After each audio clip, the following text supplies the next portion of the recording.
Hello, I'm Jacqueline Holstead, and you are listening to On Point Conversations.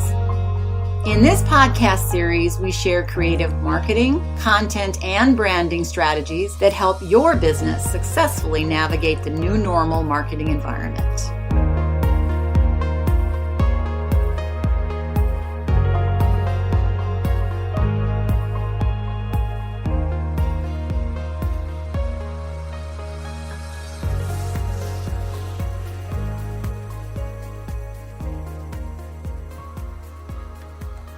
Today in my podcast, I'm going to answer some very basic questions with regards to content development and creation.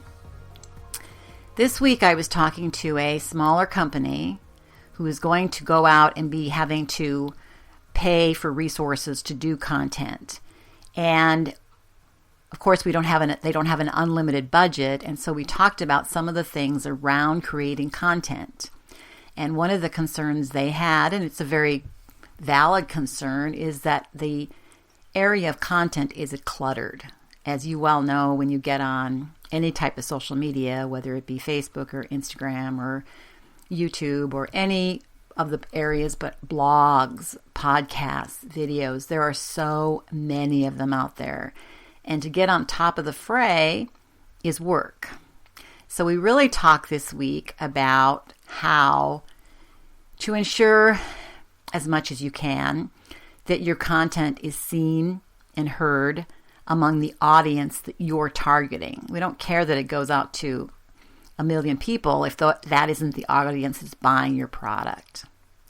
So being very aware that there's so much clutter and knowing that creating excitement about working with a company is important, that is something to think about as you create content. And that's why we need to be somewhat careful in creating podcasts and blogs, because we're not out to just simply throw things at people. One of the things that content does a really good job of, it creates awareness. And it can be very powerful to grow a business. I've seen it work. I've used it. But it does come with some risks. First of all, there's quite a bit of work for sometimes very little return. And if the work doesn't add value to your customers or your clients or potential customers, you might have just created a bad impression. So how do you decide if content is right for you? And so I put together 4 questions for this company to think about and ponder, and we're going to work in sessions together with this. But the first one is, and it's very much a priority, is what problem are you trying to solve? Or what problem are you solving? What issues do your customers have that your product or service handles for them? How does it do that? What's the benefit to them? This is a question that should come into everybody's mind, whether you're looking for a job or doing content or whatever, because you're trying to help someone else do something better. So awareness serves a purpose. And if you're looking to grow, which all of my clients are, or amplify your story, content is really a key tool to let people know how you're solving their problem. Maybe right now, and we're looking at, I'd like to do an audit before we actually get started. So I look at what paid media my client might be using, or potential client, sales team, marketing ideas. If there's a lot in the pipeline, we may just go back and look at, is it centered on what problem you're solving? If you need content right now, then again, that key question, what problem are you trying to solve? And you can put that into many terms. Again, as I said, you can talk about what issues you're solving, how you're making life easier for the customer, and all those things go into your blog, podcast, video, social media, the areas that you find your audience is most engaged with. The second question that I put out there is, do you have the time or the resources? Now, I know that the blogs and podcasts are great opportunities, but you have to be able to invest time in them in order to get success, have some of the right talent, production values, and then if you can't do that, you're actually better off without them.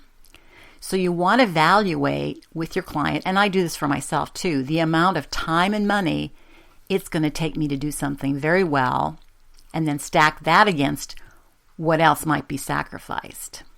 Because I want to do what I do well, and I want to go ahead and invite others in or take on other resources if I need help with my blogs or podcasts. I was very impressed at the beginning of this COVID pandemic. I was on a webinar with the name of the group is Haystack, and they are an arts education group out of Maine. And their executive director was very clear that they were not just going to jump into social media and online classes, and just like a lot of people were doing quickly, because they couldn't do it. They didn't have the ability to do it right. So they took this last year, and now I've noticed that they've gone ahead and added classes. It's still a little rough, but they're adding classes and getting more professional and getting online and getting on board. But they took the time to plan it and develop it before they actually did it. The other question, number 3, is, do you have the skill to succeed? Podcasts and blogs look really easy to make. But that's why you need to be really deliberate when you're creating something like that. There's a very low barrier to entry. I mean, you can buy a microphone. You can get on to Spreaker or any one of these podcast systems that send your podcast out.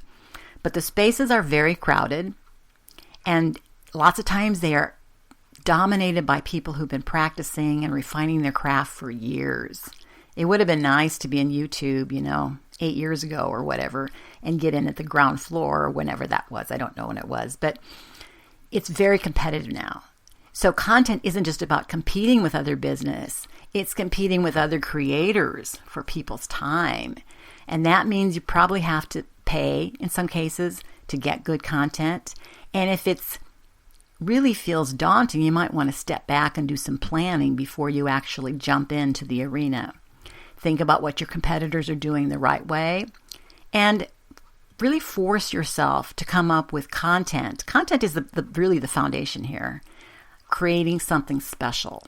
How do you create something special that your readers are delighted to see? That's the one I always like to use, is an example of when you give someone a birthday gift and they open it up. The goal is that they're delighted to open it up. They want to open it up. They're looking forward to seeing what you've got, what you've given them. They like what you've given them because you know them. You've given them something they're appreciative and they're also interested in and they like. And that's what you want to do with content and your customers. You wanted to make them feel like they're opening a gift from you, a way to answer some of their problems, a way to answer some of their issues, a way to communicate with them. And then the fourth question that I put forward to this company is, do you know what's really missing from your story?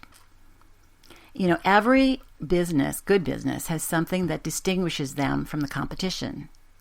But not every business takes the time or knows how to bring that story or value or purpose to life.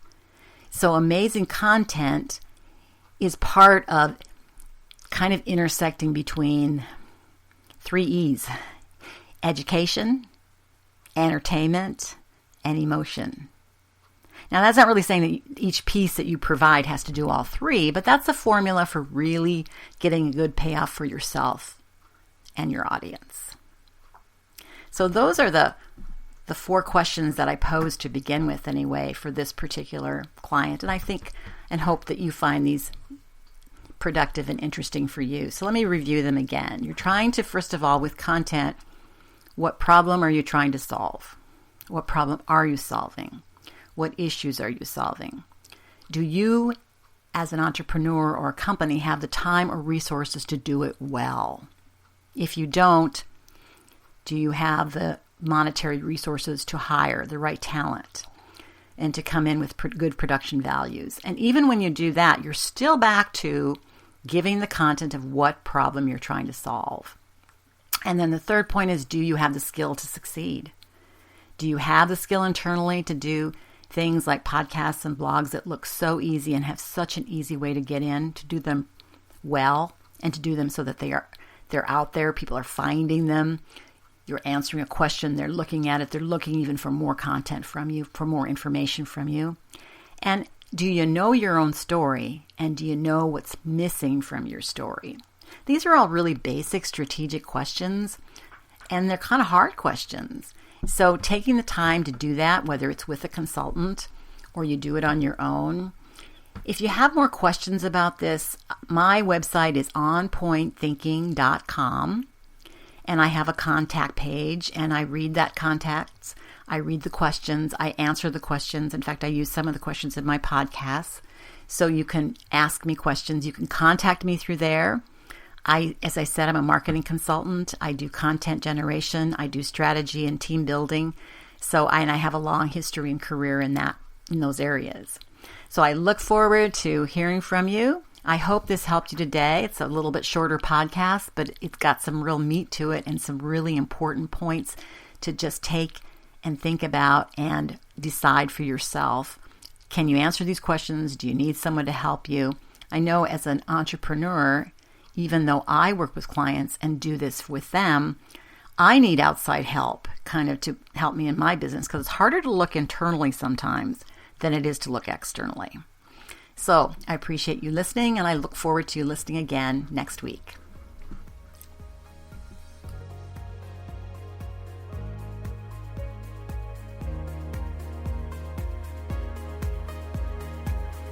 Thank you for listening, and I invite you to join me next week as we talk more about specific actions you can take to reach your own business goals.